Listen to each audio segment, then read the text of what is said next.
This is Office Hours, the show for sharing experiences and stories in governance, risk management, and compliance.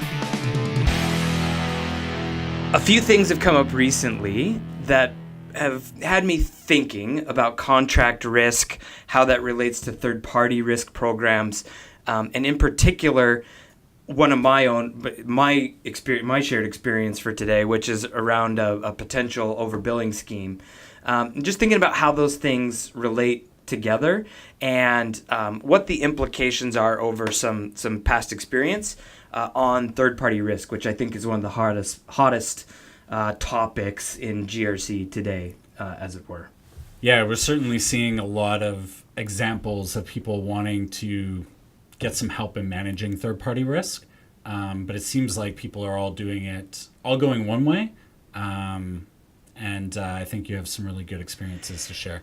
Right. So in this case, what I'm actually going to talk about is I'm going to talk about it from the vendor side in this case. So I was involved with this. Company. It was a call center company a number of years ago. It was actually, the reason it was on my mind is somebody recently asked me, of course, we both work for ACL. Somebody asked me when was the first time I ever used ACL. And it was actually the disaster we had at this company as a client led me to having to figure out how to use data analysis in particular to evaluate what happened here. So I'll describe the event, and then we'll revisit at the end, because I think this is a good example of if instead of being involved with the vendor in this case, had I been one of the customers, actually none of the customers knew that this was a problem or had realized that this was a problem.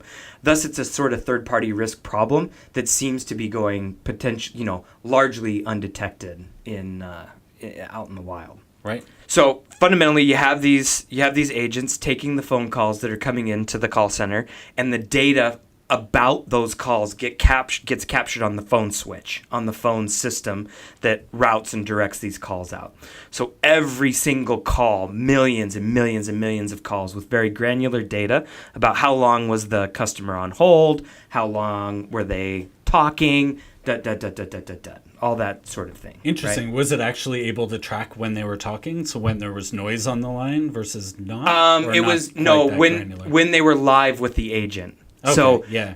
As an example, they're not supposed to be charging for hold time. And in some cases, it actually, if the customer has to wait longer, they're not meeting the SLA. They're not as high on the SLA. So they could actually be getting penalized against the minutes on the phone for hold time, like that sort of thing. So you might get some free minutes or something. Exactly. So all that granular data becomes really important. But there's a lot, millions and millions and millions and millions of phone calls, right?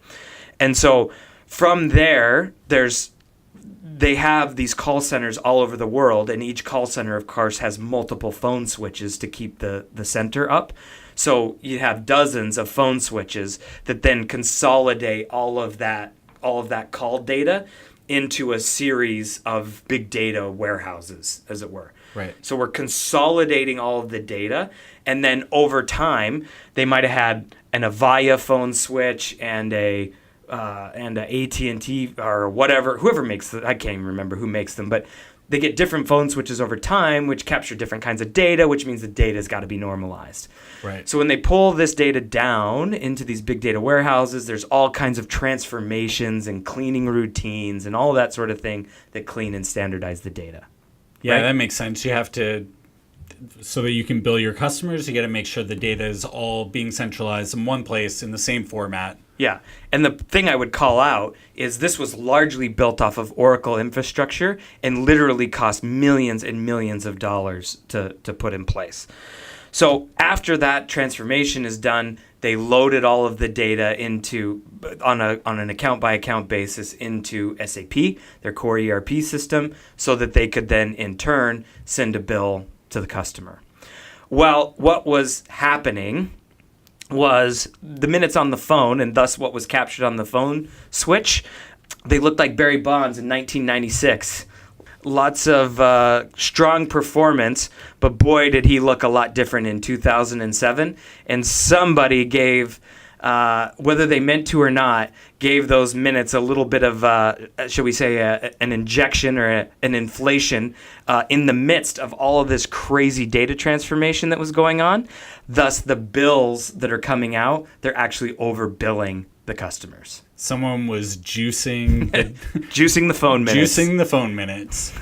And I mean, being the customer on the other side, how are you going to? We're probably talking about.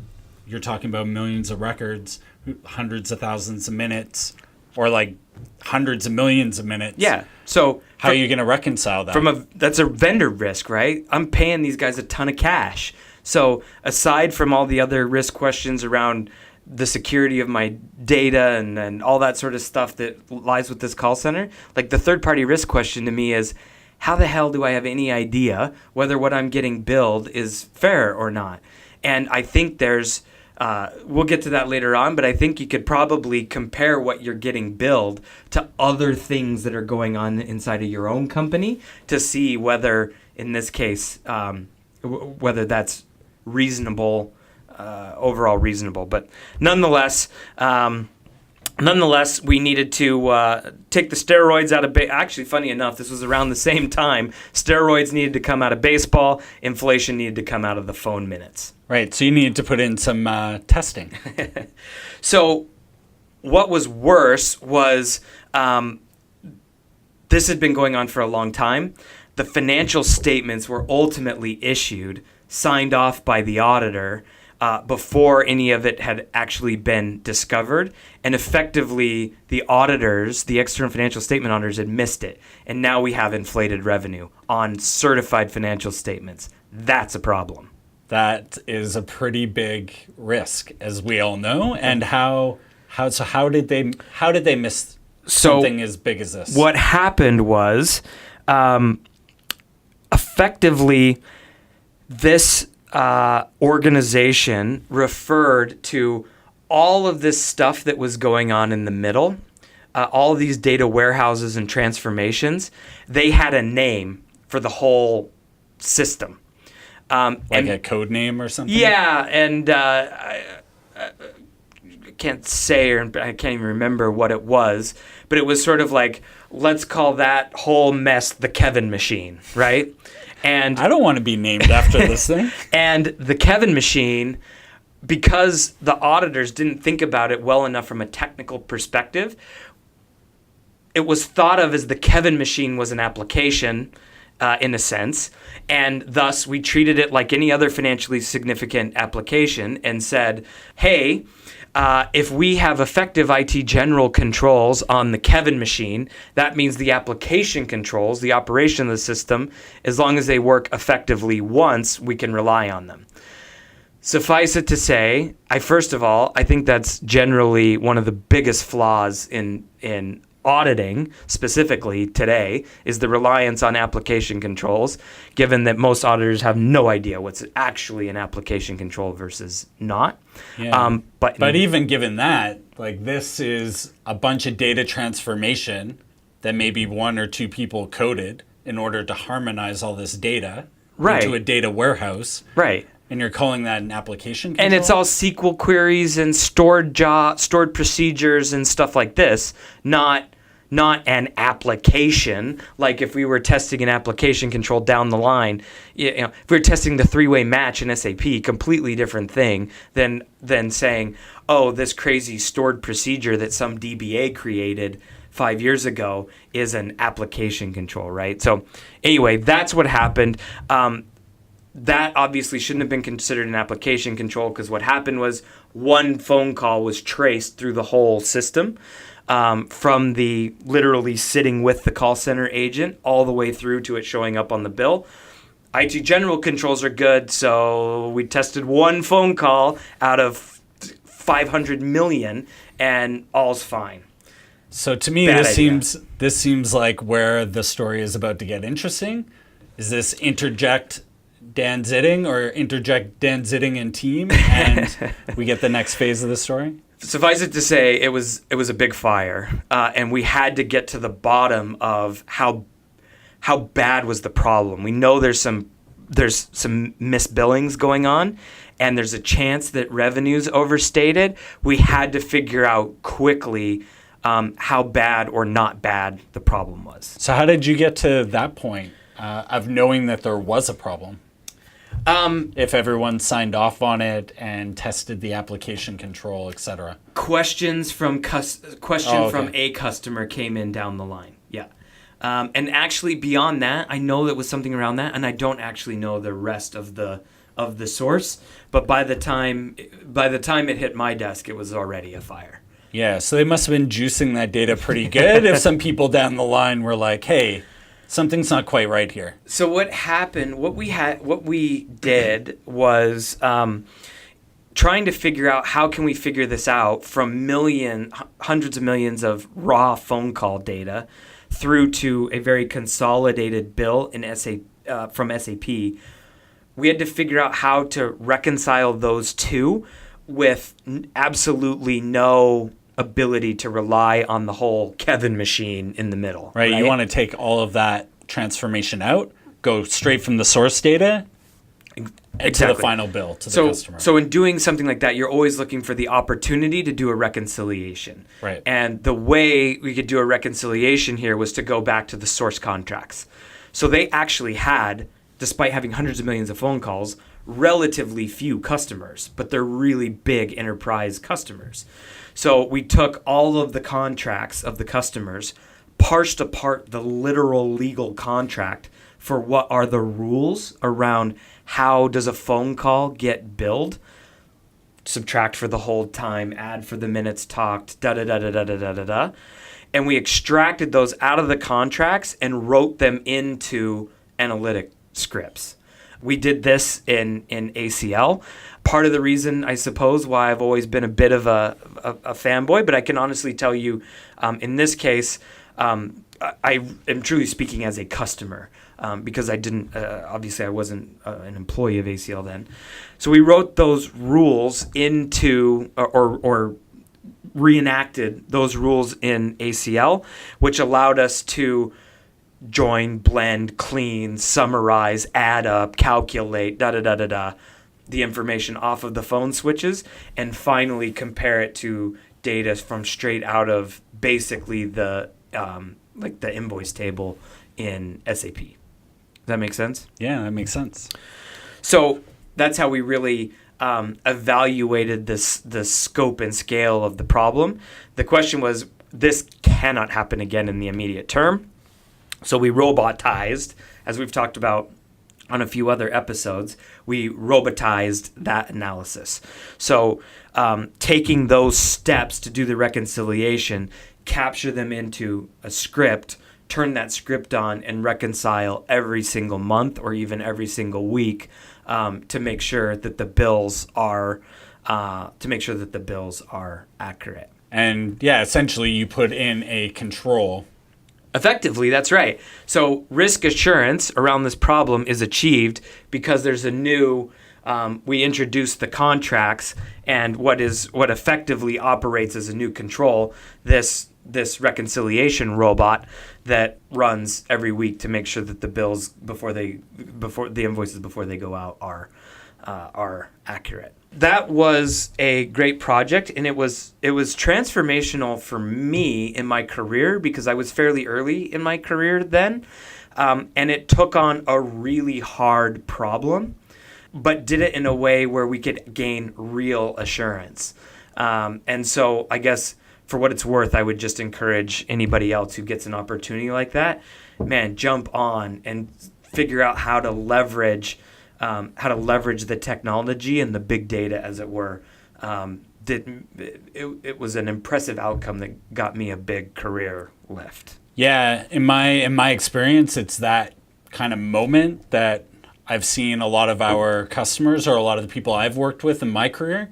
And being a data person, I've had a few of those aha moments when you're able to use technology to scale problems that someone can't do with a pen and paper or that's where through sample testing, where it really hooks into you, where you realize the scope of what you can accomplish if you can use technology and point it at the right problem. This got me into data. What I didn't realize, because it wasn't a buzzword yet back then, was that I was also building robots, which is kind of my thing now. Yeah. Is, as you know, build out our teams by building more robots rather than always adding more headcount. Yeah, what the market is buzz term now, robotic process automation.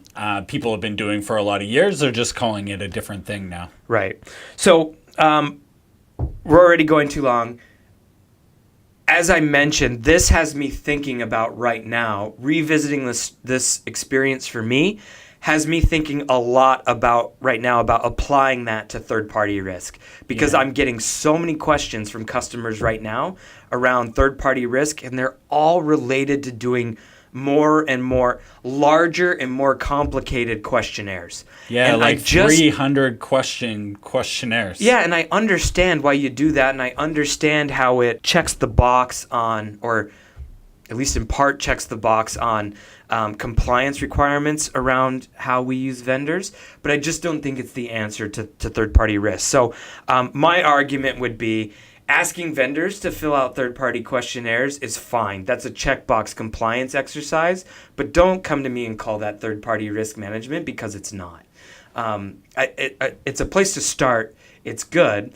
But in this case, as the customer, how could I have been evaluating if this cost is a material cost to me? How could I be evaluating and reconciling that cost I get, as well as the performance of that vendor? Mm-hmm. How could I be reconciling that to other data and other information inside my company to get a risk assessment gut check against that vendor? So, in my opinion, you could, for example, correlate the number of new customers that we're adding every month to, as a simple example, correlate our growth rate in number of customers and correlate when we launch new features to a correlation in our phone bill, our call center bills going up for support, to gut check. And it's not a gut check. It's a risk assessment. It's a data-driven risk assessment of, is that vendor performing, and is that vendor screwing me by overbilling? Yeah, if you haven't released anything new in the last year and all of a sudden your bills are going up 30, 40%, I mean, maybe that's legitimate, but maybe it's not. And what that risk assessment of that data will do is it'll tell you, hey, maybe you should spend a little bit more time digging into this problem.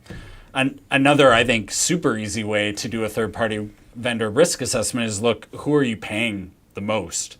And maybe you want to spend a little bit extra time on doing this type of correlation with the people that you're giving the most money to. Totally. So we'll wrap up there. We'll carry on the third-party risk topic because that's hot, and I have lots of new shared experiences happening to me every day there in a future episode.